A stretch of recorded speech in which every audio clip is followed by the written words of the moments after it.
Pero bakit parang tali pa rin sa sistema nyo? Ni pula at asul ang tunay na magkalaban. Si Dago lang ang siyang dahilan. Kaming mga rider na walang kalayaan, ginagawang kasangkapan para lang kayo ay umaman.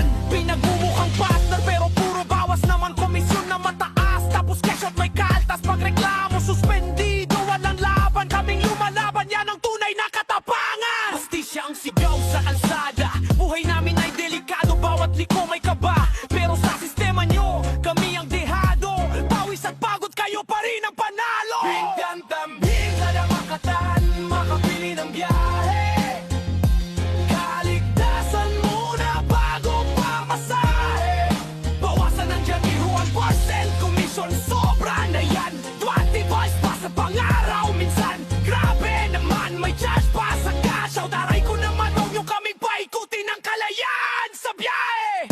Ang gusto namin, pera namin dahan-dahang kinukuha. Sa bawat cut, kami ay tuluyang nauubos na. Rating system yung parang bitag, pagtripan ng pasahero, kami agad ang bagsak. Saan na yung partner na sinasabi nyo? Kundi kami makapili, ginawa nyo naman kaming empleyado. Buhay namin nakataya sa kalsada, pero ang tagapagmana nyo sa opisinang kumikita. Bigyan ng karapatan, rider ay tao rin, hindi makina, hindi alipin. Bawasan ang kaltas, ibalik ang hustisya.